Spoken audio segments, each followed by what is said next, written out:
And I'll just start with a segue from the last presentation before I hand it off to Avanish, which is customer success that was discussed in the prior session by Lincoln and Eric. There's an interesting analogy, I think, in that. I'm not sure if you've heard, customer success is in the core of product market fit. Product market fit is an enormous question in any startup, in any company that's really going to grow well. And it was really interesting to hear the insights from Lincoln and from some questions from Eric. And one analogy that I heard before is, well, the product, if you're going to be producing dog food, so your product is a dog food, and your customer is your dog. You got to make sure that the dog eats dog food, right?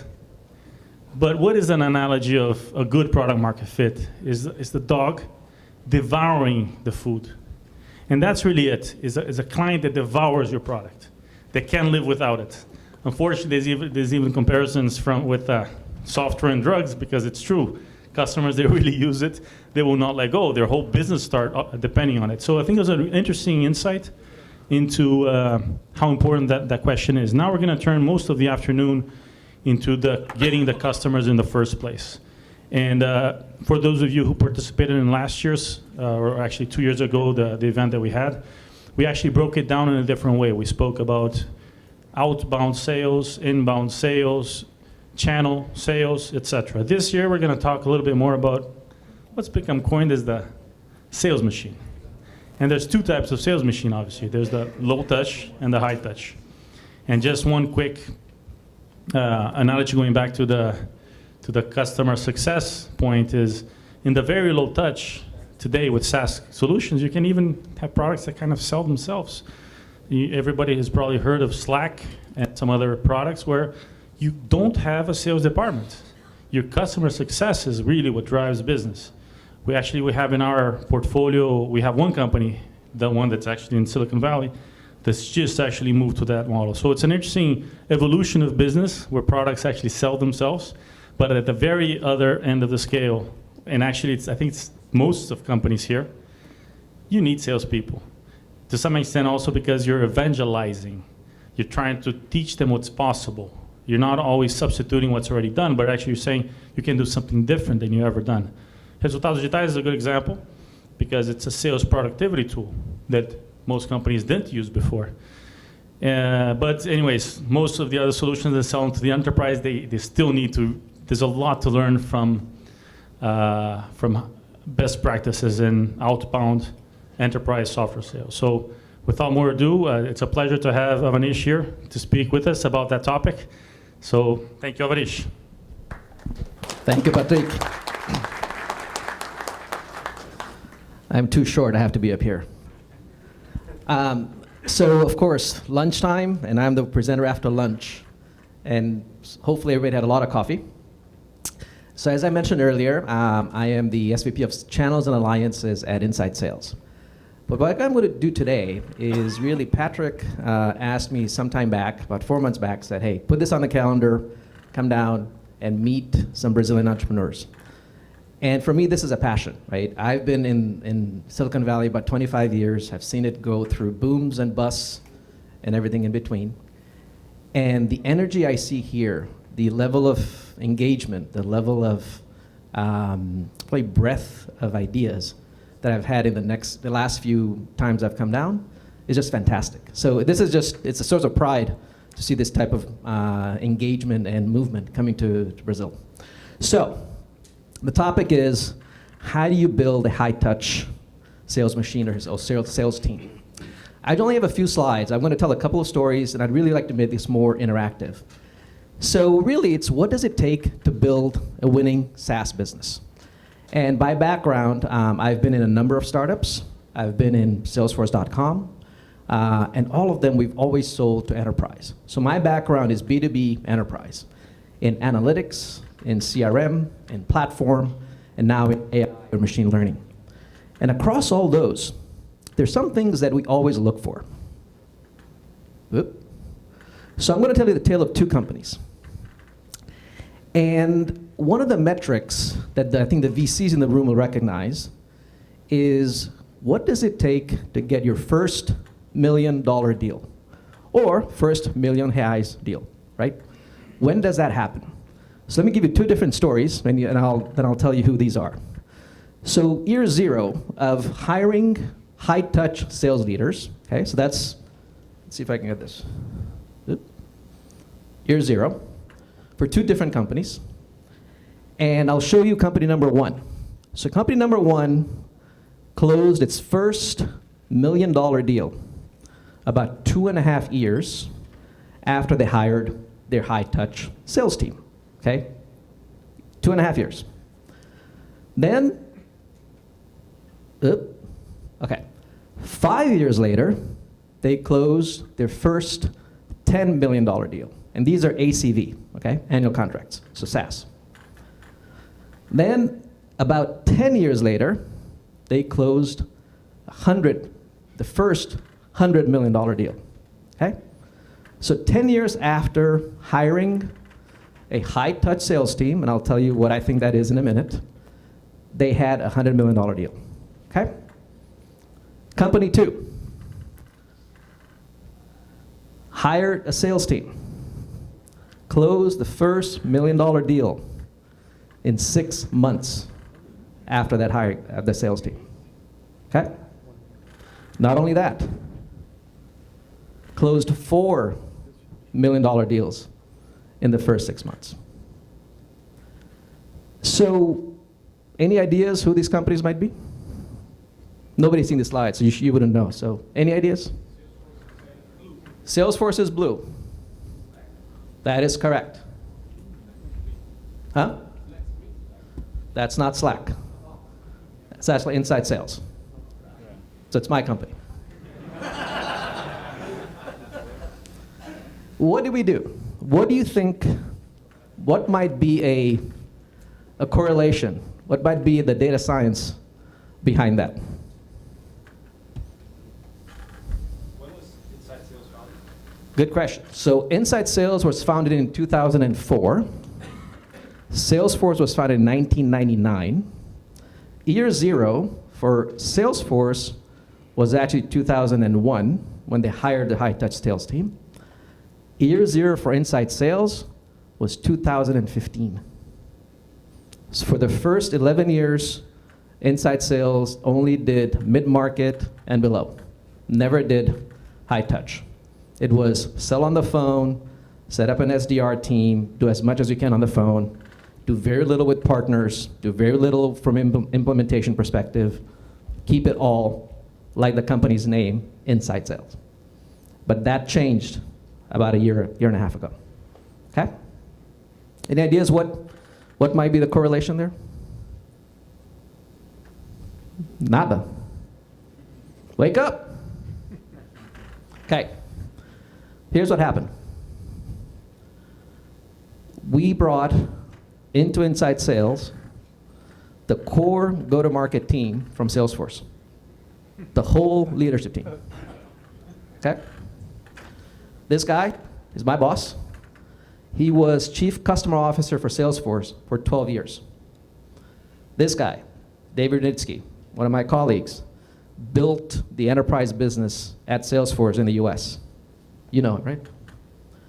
Mark Moran was the first Salesforce account executive in Europe. Okay? Myself, I built, like you heard Sanjay say earlier, I led the App Exchange, our partner business. And then this guy, the last one, built the customer success function. He was probably one of the first guys in the industry to build that customer success function from scratch. Jim Steele, 13 years at Salesforce, 12 years at Salesforce, 12 years at Salesforce, 5 years at Salesforce, 12 years at Salesforce. Okay? So this is one of my key messages is, at the end of the day, and look at the backgrounds all of us have, right? We have traditional enterprise software backgrounds, but we brought the team that had done this before, and to go to that kind of scale we talked earlier, it is about the team. Of course, it's about the product market fit that Patrick was talking about. You have to have a product that can hit that type of size. But in the first 6 months, those deals that we did in the first 6 months was because This group had built the customer relationships, had sold, had made those customers successful when we were at Salesforce. And now we were able to go back to them because we already had the relationships, we already had a successful story, and say, hey, here's something that can work with Salesforce, for example. So this is one of the key things, I think, of building a high-touch sales machine is you need high-touch people. So Jim Steele started his career at IBM 30 years ago. He can still today call his first customer from IBM, and they'll pick up the phone. Okay? So it's about the DNA. It's about the people. It is about hiring people who have that experience, who have that Rolodex, who understand what is that relationship model. Technology helps, but it is about the people. And that, I think, is one lesson that all of us have learned over time, is you have to find the right kind of people who can do this kind of stuff. Same with, and I'll talk a bit more about this in a minute. This is a person who's been in the enterprise sales business from Oracle to Ariba to Netscape. Even today, he can walk into an old customer and reestablish that connection, reestablish that high touch. There is shared history. There's shared pain sometimes, but it's about helping them be successful. So the point that I think Lincoln Murphy was making earlier, how do you make that customer successful? Once you made that customer successful, look, we was not all success at Salesforce. We had problems. We had scale problems, we had performance problems, we had outages, but we worked together as a team to go fix that. Right? And that is what people remember. Any questions on that? I'm going to go into a bit more detail. Any kind of questions? Yes?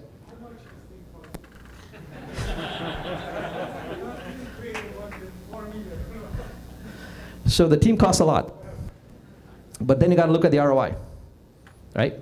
So the team, you're making an investment. I mean, it's a really good question, right? Because if you're venture backed, can you go and afford a team like that? Maybe not. So the reason inside sales only brought this team on this far into its tenure or into its life, for the first 8 years, inside sales was bootstrapped, self-funded, didn't raise any venture. In the last 4 years, however, once the market hit our product market fit really kind of hit the stride, once we had a really repeatable motion, inside sales raised $200 million. Okay? We are one of the unicorns. We are valued at 1.5 billion or something.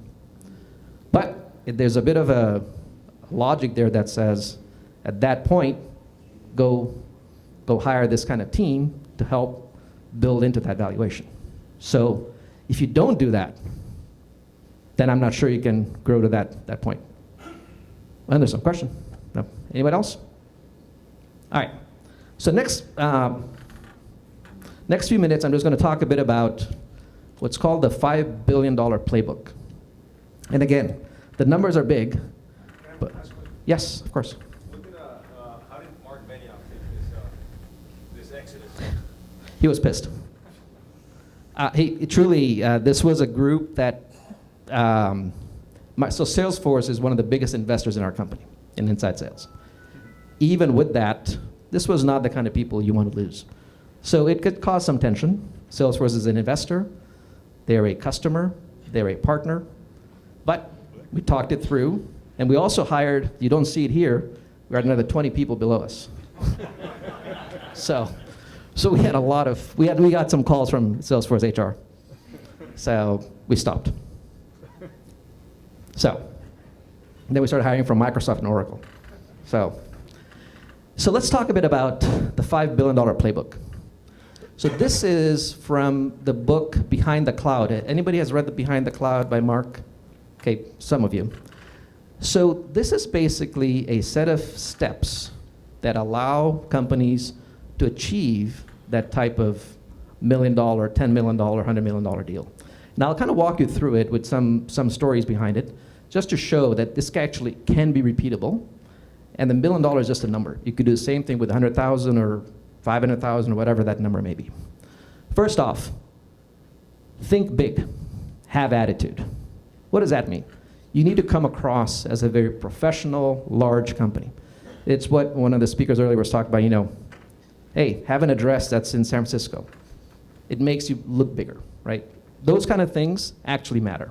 So you receive a client, have a proper conference room, have them feel comfortable that you really are a real company. I know it's sometimes, I'm an entrepreneur, but even then, some things you invest in and make yourself look bigger than you actually are.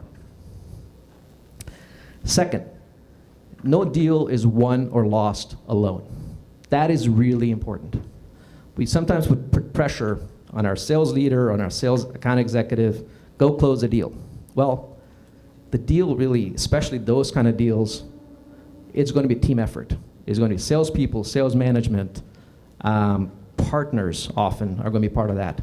How do you make sure everybody is involved? Everybody knows what's going on. And when you win together and you lose together. So that is something that people sometimes forget. Put all the pressure on one person, but really it's a team sale. Third, connect the dots. With tools like LinkedIn, with the amount of information that's out there, find people who can help you connect with your prospect or your ecosystem of buyers. In the enterprise, you don't sell to one person. You sell to a buying group. 3, 4, 5 people. Could be CIO, CFO, CEO, CMO, head of operations, head of sales ops. You need to know who those are and then find ways to connect with them. It's a basic thing. People don't do it enough. Even today, people don't do it enough, right? And that kind of referral or reference to connect to someone is very big. This is about being paranoid. Focus on why not. Why will a prospect not buy your software, your services, or your offering? What is going through their head? What are the objections? People always tout your product, tout your features. Focus also on why not. What's the objections they're going to raise? And think of that ahead of time. Always take the deal off the table. There's a saying, time kills all deals, right? Always take the deal off the table. If someone gets to a point where they say, hey, I cannot buy for my whole company, but I can buy for a division, you sell to the division. You don't wait to sell to the whole company. You start. One of the things we did at Salesforce most of the early years was something called land and expand. Sell to 5 seats, 10 seats, 15 seats. Those deals I showed earlier, they started small, but then you grow them, right? And that's part of that customer success mantra. You have to take the deal off the table. Get your face in the place, right? We talked about relationships. We talked about high touch. That's what we're really talking about here. You have to meet. You have to get on a plane. You have to go. When people are making those kind of commitments, they need to touch you. They need to see you. They need to see you in the eye. You are becoming a trusted partner. You're not just a vendor. So you have to get on the plane. Sanjay gets on the plane all the time, but he also has fun, so, right? So, but that's part of that motion. You have to go visit them. Fun facts.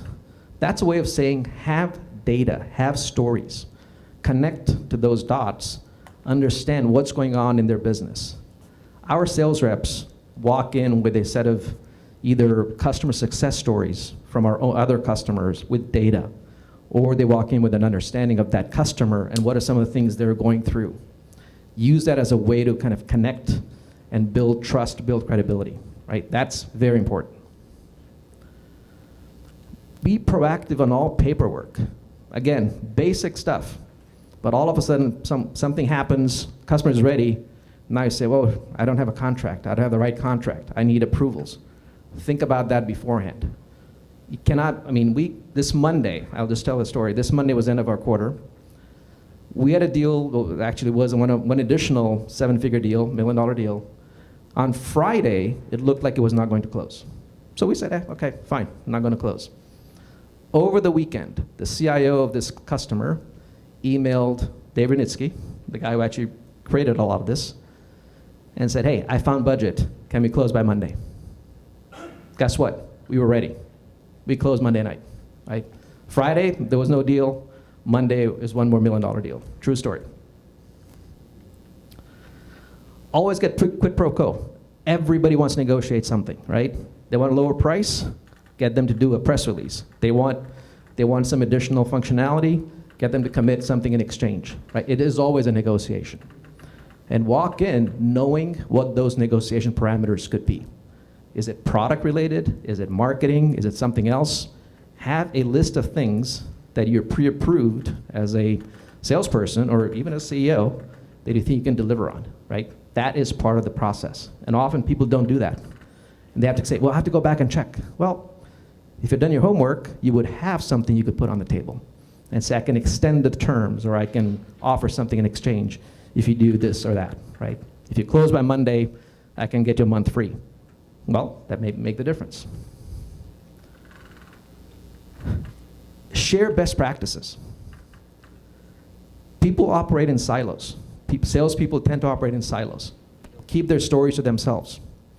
Find ways, sales kickoffs, weekly calls, sharing groups. Create a template. Share those stories. Everybody should be able to tell top 10 customer stories. It doesn't matter whether you're in sales, customer success, on my team in alliances. In our company, we know the top customers. We know the ROI we deliver to them. We know how long it took to deliver that. And it is just part of the DNA. We have to have that, right? Share best practices. What worked, what didn't work, what were the lessons learned? And finally, go after game changers. And what does that mean? Find deals or find customers or prospects that you think are really going to change the game, meaning they're going to change your business. There could be something going to push your product team. It may push your scale. It may push your performance. But find them. That's what makes the company go bigger. For Salesforce, that customer was ADP. ADP was at first $1 million customer. Now they're much, much bigger. But they pushed a lot of security. They pushed a lot of things Salesforce didn't have. And that took the company to the next level.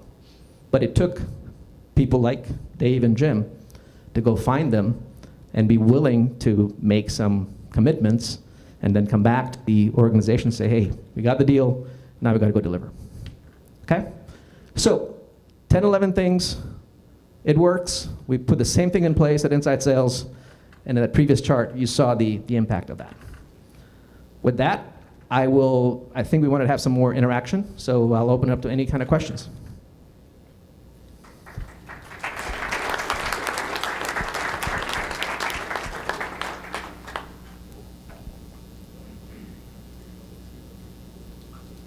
Hi. Hi. Okay. What's the role of the CEO in high-touch sales for a medium company that sells for enterprise companies, for example? You have to be the top salesperson, right? One is, at a stage like that, the customer's buying from you, right? They need your commitment, they need your sponsorship. Two, you're still building the culture, right? So you are setting the examples for the rest of the organization. So you have to be in the field. You have to be part of the sales team. You have to be part of that process, not just telling your VP or your rep, is it done, is it done, is it done? You have to understand what it needs. You have to ask the right questions. So I think you're the top salesperson. Like, should the CEO also email prospects and on LinkedIn? Okay. Our CEO will do that during our staff meeting. If a deal comes up, he'll be on LinkedIn during the meeting and say XYZ deal. Oh, send the CIO a note during the staff meeting. And he may not know them. He'll send a LinkedIn request and start connecting with them. And we're not as small anymore. Yeah. Yes. Hi. You said that you took several years to deploy the high-touch team. Do you think you did that in part because your product was not mature enough to do it before, or did it have anything to do with this? Product was not ready. Company was ready, was not ready. The market was not ready. Other than that, we're good. So, yeah, it was really, we were ahead of our time. For the first 7, 8 years, the company was growing slowly, nothing. But then it came a time where actually by doing a partnership with Salesforce, things the curve started to hit. And then there was a realization that there was a much bigger opportunity, especially with this machine learning, AI, artificial intelligence play, that everybody wanted that. And you had to kind of create this more high touch model. Before that, we were a bit more tactical, and there's probably no opportunity to really do high touch. But yeah, all the above. Anderson. Avanish, how long took the build-up of the team that you described, from the first guy that you brought in with that goal until it was a well-oiled engine? I'm not sure if it's ever well-oiled, right? You're always changing, growing. I think so let me just give you a quick timeline. So Jim came on board in January. Dave Renitsky, so let me just go back there. I'll just give this. Oop. No? Don't worry. Dave came on board about 2 months later. He hired 2 RVPs, regional vice presidents, who also came from Salesforce. They brought with them each, I think, 2 AEs. So in the first 5 months, we had the skeleton, and I came on board, and Dean came on board in May. So in the first 5 months, we had the skeleton of a deal, of the team.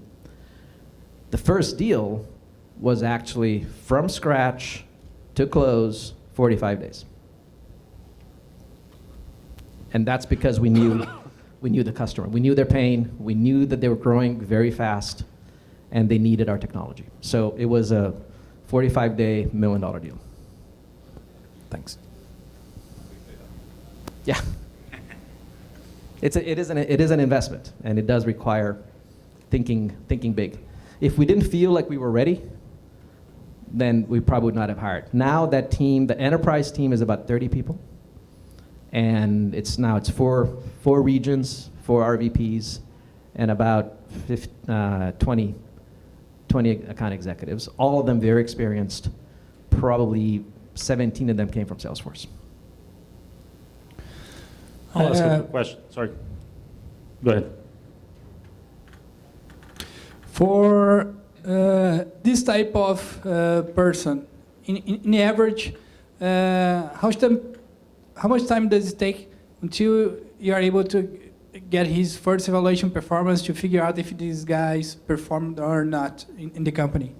You showed some examples like 45 days. Yeah. Definitely, it's the outlier, right? They have the relationship, but an average sales guy at this type in the company, how much time can we wait until see if it's working or not? Usually it's about 90 days. You have to see the pipeline in 90 days, right? Is there a pipeline? Is it real? Is it validated? Is there it's not just the name of a customer or prospect, it actually has dollars, it has a close date.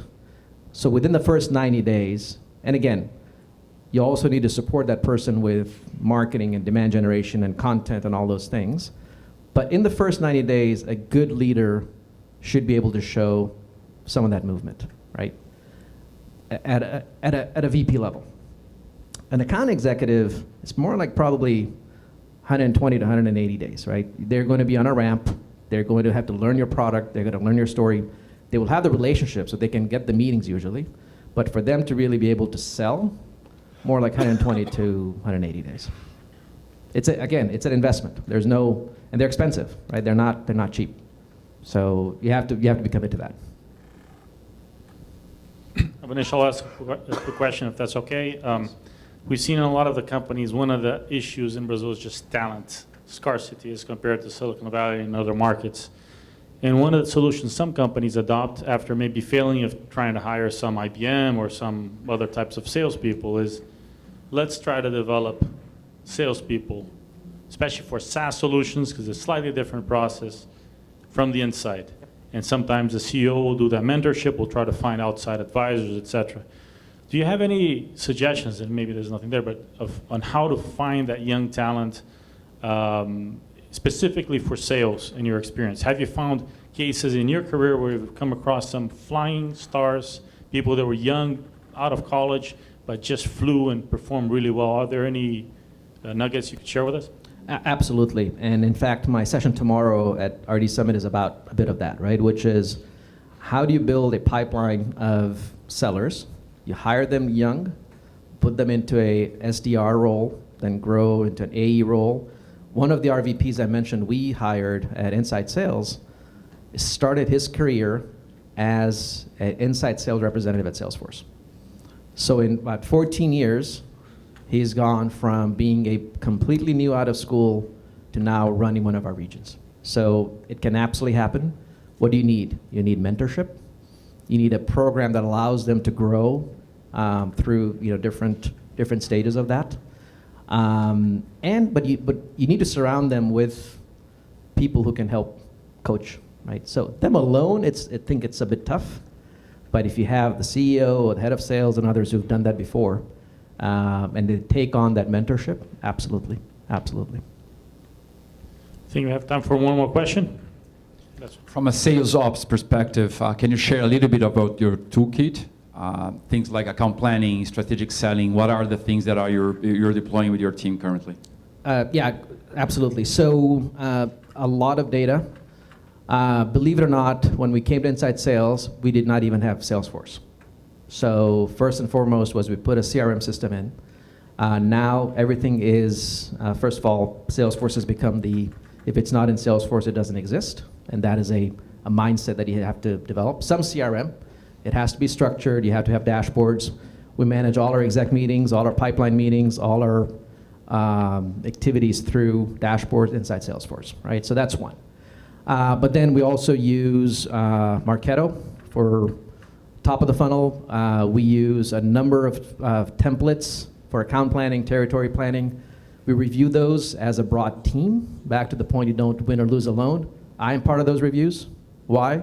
Because in large accounts, we need to identify, are we working with Accenture? Are we going to work with Deloitte? Are we going to go ourselves? So we look at that in a lot of detail at the territory level, at the account level, and then throughout the process, we have regular check-ins on what's progressing, where do we need to help, where do we need partners to help, where do we need executive help, where do we need the CEO to send an email, right? So all those things are pretty structured, and everything is templatized. Now, in large accounts, the sales reps will do some of their own things. You have to, but can they use the core templates so that when we're looking at a deal, we're looking at a deal approval request, we know what they're asking for? That's templatized. Does that answer your question? Okay. Thank you very much, Avanish. My Please pleasure. join me in thanking him. Thank you.